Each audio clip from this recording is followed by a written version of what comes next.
नमस्कार, एक बार फिर से आप सभी का स्वागत है हमारे यूट्यूब चैनल पढ़ाई.com में। अभी तक हम बात कर रहे थे कॉमर्स के बुक कीपिंग के बारे में कि बुक कीपिंग होता क्या है, अकाउंटेंसी क्या होती है। इन सब चीज़ों के बारे में हमने वीडियो बना लिया। अब हम बात कर रहे हैं कि terminology of book keeping and accountancy, यानी कि इसके अंतर्गत कौन कौन से शब्द यूज होते हैं, क्या क्या इसका प्रयोग किया जाता है, कौन कौन से शब्दों का उपयोग किया जाता है।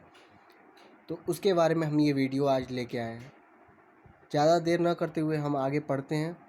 और अगर आपको पिछली वीडियोस देखनी है कि बुक कीपिंग किसे कहते हैं, बुक कीपिंग के क्या अर्थ हैं, अकाउंटेंसी क्या है, तो इन सब के लिए आप पिछली वीडियो में देख सकते हैं। उन सब के बारे में हमने बताया हुआ है।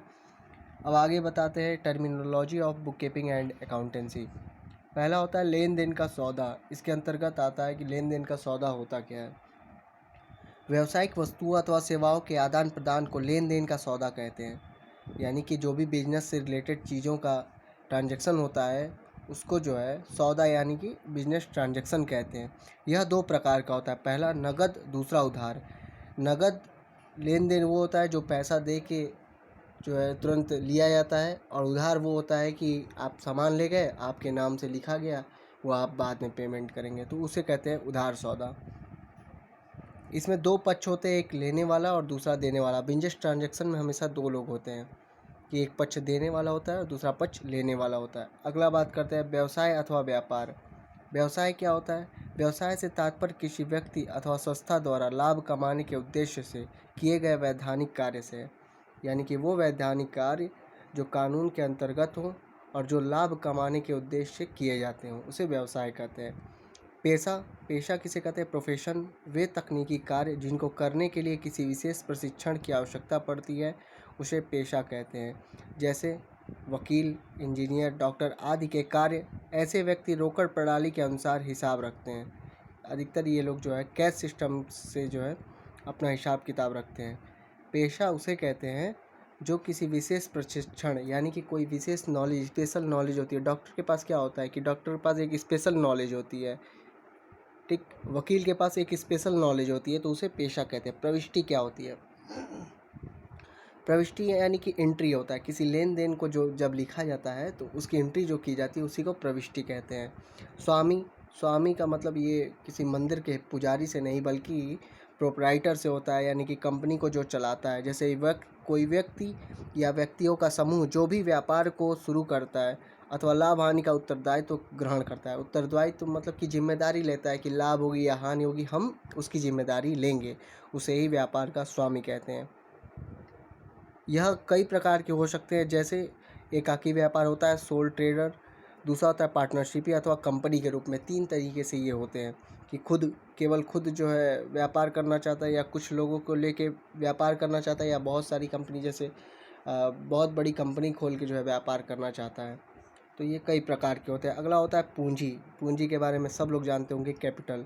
कैपिटल वह संपत्ति होती है या धन होता है जो व्यक्ति व्यापार जब शुरू करता है, बिजनेस शुरू करता है, तो उसे व्यापार में लगाता है, तो उसे क्या कहते हैं? कैपिटल कहते हैं। यह व्यापारी पूंजी खाता जो है, कैपिटल अकाउंट, एक व्यक्तिगत खाता होता है। कभी कभी पूंजी खाते के साथ साथ व्यापारी का नाम भी जोड़ दिया जाता है। अगला बात करते हैं आहरण। आहरण क्या होता है? जो रुपया अथवा माल व्यापारी अपने निजी कार्य के लिए निकालता है। यानी कि अब एक हमने बिजनेस खोल दिया और उस बिजनेस को चला रहे हैं, हमें कुछ आवश्यकता पड़ गई उस कंपनी से, हमको कुछ पैसे की आवश्यकता पड़ गई, तो हम अपने कंपनी से कुछ पैसा निकाल लिए, तो उसे क्या लिखा नहीं जाएगा, उसकी एंट्री नहीं की होगी, लेकिन वो ड्राइंग कहलाएगा, आहरण। अगला बात करते हैं माल। माल यानी कि गुड्स। व्यापार में इसे गुड्स कहते हैं, आप लोग कुछ और मत समझिएगा। गुड्स वे वस्तुएं जो व्यापार में क्रय विक्रय के उद्देश्य से रखी जाती हैं उसे माल कहते हैं। जैसे कोई व्यापारी जो है कपड़े का व्यापार करता है तो उसके लिए लट्ठा रखता है, मलमल रखता है, यानी कि जो कई प्रकार के उसकी कपड़े होते हैं उनको रखता है, तो वही माल कहलाता है। अब कोई कुर्सी वुर्सी बेचता है तो जाहिर सी बात है कि अगर कुर्सी वुर्सी बेच रहा है तो कुछ लकड़ी रखेगा या कुछ स्टॉक में और चीज़ें रखेगा, फर्नीचर्स रखेगा, तो वो सब चीज़ें माल कहलाती हैं। अगला बात करते हैं क्रय यानी कि परचेज। परचेज जिन वस्तुओं का जो है कोई व्यापारी व्यवसाय करता है, यानी कि हम जिस चीज़ का व्यवसाय करते हैं और हम किसी से वो ख़रीदना चाहते हैं, तो जिस वस्तु को हम खरीदेंगे उसे कहते हैं क्रय करना, यानी कि परचेज करना। विक्रय किसे कहते हैं? जिन वस्तुओं कोई व्यापारी व्यापार करता है, यानी कि अगर हम व्यापार कर रहे हैं, हम किसी को बेच रहे हैं, तो वो कहलाता है विक्रय। विक्रय मतलब सीधा सीधा सिंपल है सेल्स। सेल्स कहते हैं इसको इंग्लिश में, विक्रय को, बेचना। अब कई बार माल बेचने के बाद वापस आता है, कई बार ख़रीदने के बाद हम वापस करने जाते हैं। क्यों? क्योंकि कई बार हो सकता है कुछ माल में गड़बड़ी रहती है, तो हम उस माल को वापस करने जाते हैं। तो हम जो एंट्री करते हैं, हमने एक बार माल बेच दिया, तो माल बेचने के बाद जो एंट्री हो गई, अब उसको फिर से अगर माल वापस आएगा तो हम उस माल को काटेंगे तो नहीं कि हमारा इतना माल वापस आया तो हम उसको जो है काट देते हैं। काटने का काम कभी भी हमारे कॉमर्स में जो है नहीं होता है। हमारे व्यवसाय में कभी भी एक काटने का काम नहीं होता है कि एक एंट्री को काट के दूसरी एंट्री लिख दी जाए, नहीं। बल्कि जब हम बेचे हुए माल को अगर वापस करते हैं तो उसे विक्रय वापसी कहते हैं, और ख़रीदे हुए माल को जब हम वापस करते हैं किसी को, तो क्रय वापसी कहलाता है। यानी कि अगर हम किसी के यहाँ से माल ख़रीदे हैं और हम वापस कर रहे हैं तो उसे क्रय वापसी कहेंगे, और किसी से हमने माल बेचा है अगर वो हमें वापस आ रहा है तो वो विक्रय वापसी कहलाएगा। अगला बात करते हैं हम, लेनदार क्या होते हैं और देनदार क्या होते हैं। लेनदार का इंग्लिश होता है क्रेडिटर। जिन व्यक्ति अथवा फर्म का कोई और धन बकाया होता है उसे हम लेनदार कहते हैं। इस प्रकार जिस व्यक्ति से माल उधार खरीदा गया है वह लेनदार या ऋणदाता कहलाएगा। यानी कि लेनदार का मतलब वो होता है जिससे हम उधार लेते हैं, उसे हम लेनदार कहते हैं। यानी कि ऋणदाता, क्योंकि वो हमें ऋण देता है तो क्रेडिटर कहलाएगा।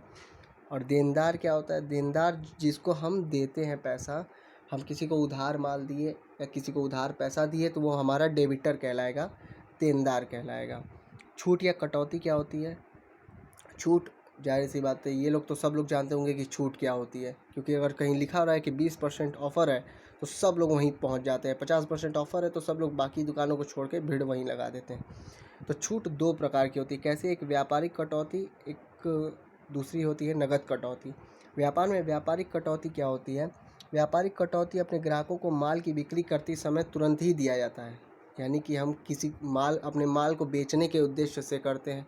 सिंपल सा आपको बस ये जानना है कि व्यापारिक कटौती वो होती है जब हम माल बेचने के लिए करते हैं, और नगद कटौती वो होती है जब मेरा पैसा कहीं फंसा होता है तो हमें उसे निकलवाना होता है, तो उस समय हम नगद कटौती करते हैं। यानी कि कैश डिस्काउंट और ट्रेड डिस्काउंट। ट्रेड डिस्काउंट के बारे में हम और बताएंगे कि यह कटौती अपने ग्राहकों को माल की बिक्री करते समय तुरंत ही कम कर देता है। व्यापारिक कटौती नगद एवं उधार दोनों प्रकार की बिक्री पर काटी जाती है। प्रायः माल की अधिक मात्रा खरीदने वाले को कटौती अधिक ऊंची दर पर काटी जाती है। व्यापारिक कटौती का लेखा हिसाब की पुस्तकों में नहीं किया जाता है, कभी भी इसका जो है एंट्री जो है हिसाब की पुस्तक में नहीं होता है। लेकिन कैश अगर डिस्काउंट आप देंगे, जो ग्राहक एक निश्चित तिथि से पूर्व मूल्य का भुगतान कर देगा उन्हें देय राशि से कुछ राशि कम कर दी जाती है। ऐसी राशि को नगद कटौती यानी कि कैश डिस्काउंट कहते हैं। चूँकि ग्राहक के खाते में देय राशि अधिक है और कम राशि प्राप्त हो रही है, अतः दोनों राशियों का अंतर नगद कटौती के रूप में लेखा किया जाएगा। नगद कटौती व रोकड़ खाता दोनों एक ही पक्ष में लिखे जाते हैं। दोनों एक ही पक्ष में लिखे जाते हैं। अगर हम किसी को कैश डिस्काउंट देते हैं तो दोनों एक ही पक्ष में लिखा जाएगा। स्टॉक क्या होता है? स्टॉक वर्ष के अंत में व्यापारी के पास जो भी माल रह जाता है, यानी स्टॉक मतलब रहतियाँ, जो माल बच जाता है उसे हम स्टॉक कहते हैं। यही रहतियाँ अगले वर्ष की पुस्तकों में प्रारंभिक रहतियों के नाम से लिखा जाता है। रहतियों का मूल्यांकन लागत मूल्य पर किया जाता है। यदि कभी मंदी के कारण बाजार मूल्य लागत से कम हो जाता है तो रहतियों का मूल्यांकन बाजार मूल्य पर करते हैं, अन्यथा नहीं करते हैं। तो आज हमने जाना कि terminology of accountancy and book keeping क्या होती है।